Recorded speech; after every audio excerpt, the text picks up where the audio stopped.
Assalamualaikum warahmatullahi wabarakatuh. Saya perwakilan dari kelompok 6 akan mempresentasikan tugas etika pemerintahan mengenai korupsi dan solusinya. Anggota kelompok 6 ada Aris Agustin, Ayu Atika, Dimas Sugiarto, dan saya Dinda Putri Nuranisya.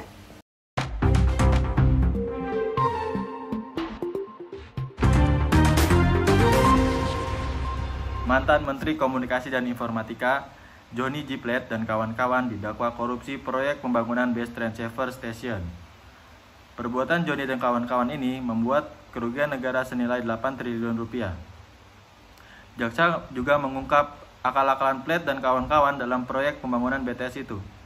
Jaksa awalnya mengatakan Kominfo mendapat surat dari Dirjen Pendidikan Tinggi Kemendikbud, isinya meminta dukungan terkait pembelajaran online saat masa pandemi COVID-19.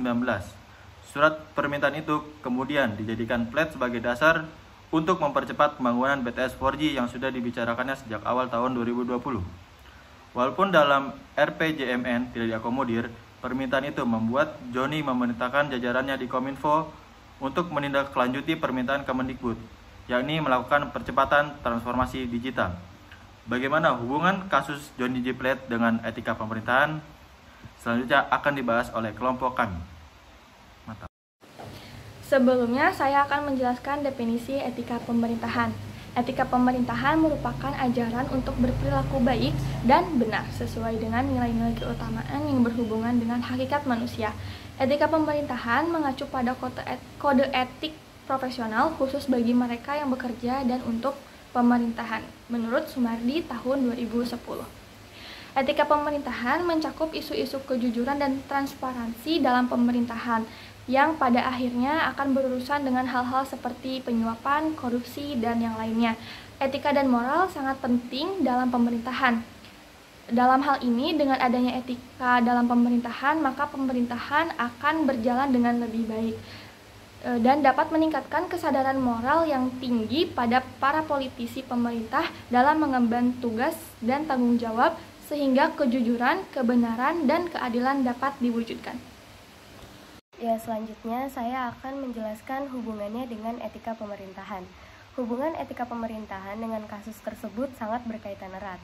Etika pemerintahan adalah sebuah aturan atau pedoman bersikap yang mengatur perilaku pejabat pemerintah dalam menjalankan tugas mereka. Dalam kasus ini, etika pemerintahan telah dilanggar. Melakukan korupsi adalah tindakan ilegal yang tidak etis karena bisa merugikan negara dan memberikan dampak negatif kepada masyarakat dalam berbagai bidang.